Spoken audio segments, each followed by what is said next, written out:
On the latest episode of the Joe Budden podcast, he went on a long rant about Rory and Maul, and he actually threatened to sue them. This is all over them accusing him of stealing money. So I'm going to play this and give you my thoughts on it. To check out the whole thing, you're going to have to go subscribe to the Joe Budden podcast. But let's go ahead and see what Joe Budden had to say about his former co-host that he fired on air, which was hilarious.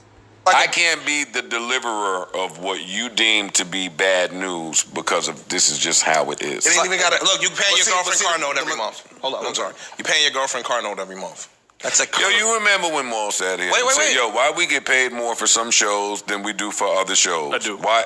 And I said, because of the expenses on these shows. He still don't believe that.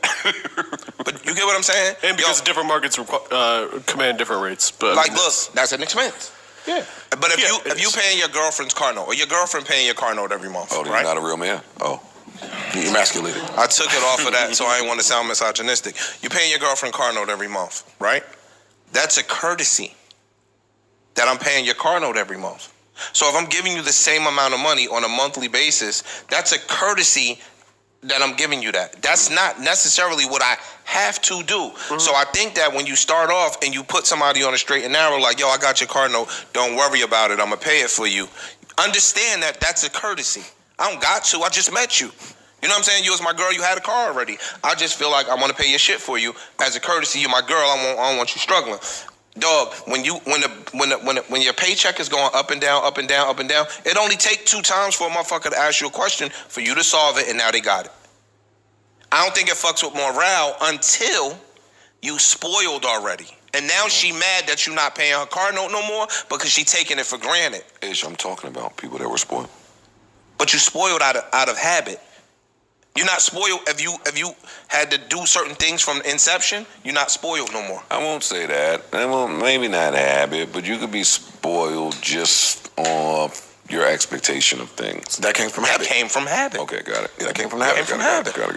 You know what I'm saying? So I just think, again, I think that it was mistakes made on everybody's behalf and just how y'all started off. It was mistakes made all around the board. I ain't talking about that. I'm talking about niggas saying that you was stealing when, shut up. That's what we talking about. There was mistakes made all around the board in terms of communication and all of that. I'm just talking about one thing, which is the nigga that had 70% of something was stealing from the nigga that had 15% of something when there was no ads and you were an exclusive deal and there was no money coming from nowhere. That's the only thing I'm refuting.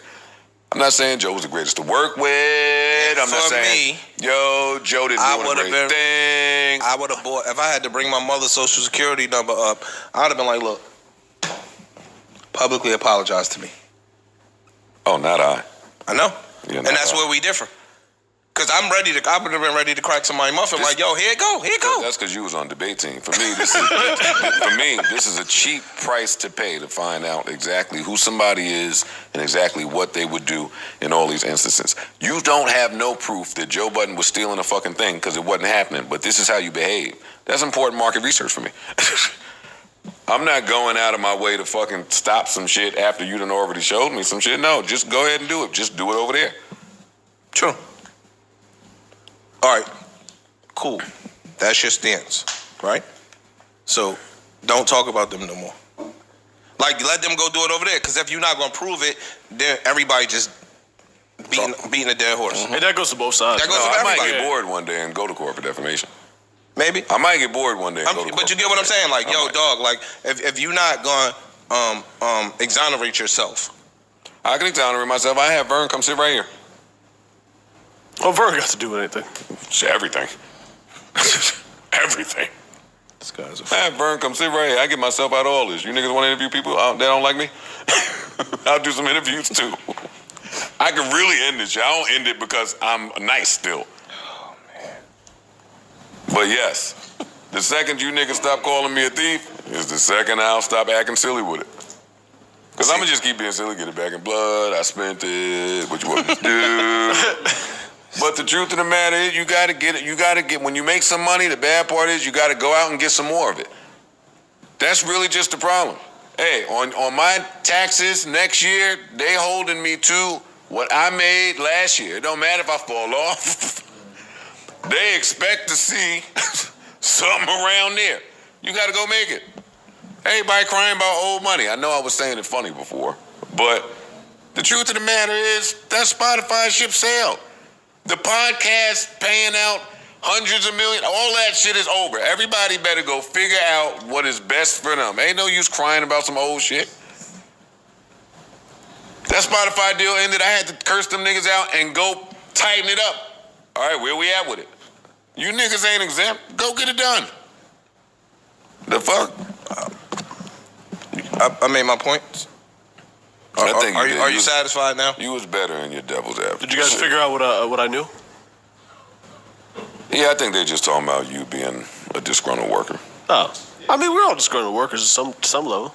I'm not disgruntled. Yeah, what the fuck are you talking about? You shouldn't have been disgruntled either. I'm gruntled like a motherfucker. But listen, but I even learned a little from that, right? The fans curse us out now. Oh, you gotta take a day off all the time now. Yep. I learned that from their little meeting that they had. Yeah. They was in their little meeting talking about we overworked. I'm tired. Look at my face. What? You gotta have the same face. I'm just laughing at that one. What? My nigga, y'all was working 2 days a week. Ish. Stop. You can't tell Parks. Tell Parks you can't tell somebody how to feel, how not to feel overworked. You overworked? Yo, Joe, where's the drop? Give me the drop, please. Holy shit. Requesting the drop.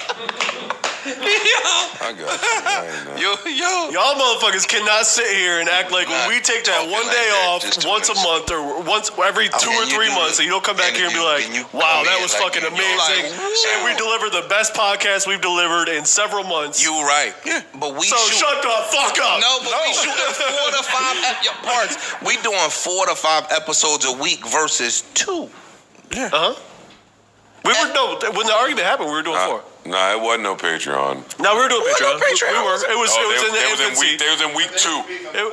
They was in week. Yeah, no, that's different. That's different. In week 2 of Patreon, they was complaining. So this what I be wanting to tell people, my nigga. Hold on, you shut the fuck up. Now you getting a little bit of clarity in the Joe's brain. We just had all the numbers that there possibly are to have, and you walked away from a deal.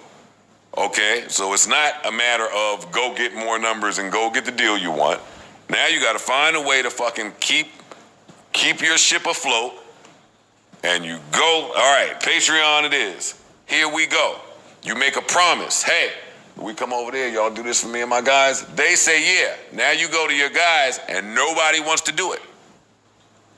Up. This is easy. We in week 2. This is nobody want to promote it. Everybody just running around investigating. Hey, what you got? What you got? Nobody want to do some work, you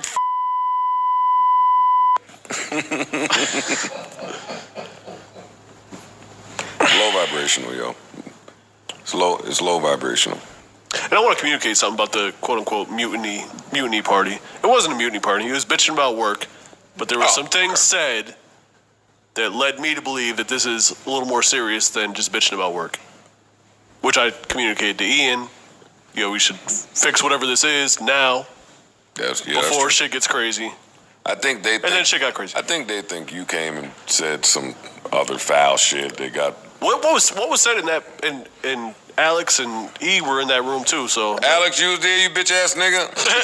All right, come on, don't do that. You was there too, huh? All right, come on. That mixer invite is coming clear, boy. I have never communicated and will never communicate the things that were said publicly or privately in that meeting that made me say it to Ian. I'm going to reiterate that. That's the part I have never said publicly or privately what was said in that meeting that to me was like, oh, this is worse than that's what they mean bitching about work. Parks knows. Yeah. And that's it. In fact, I communicate to Ian that like, yo, it's cool. Just, communicate with these guys, figure this shit out. Y'all need to talk.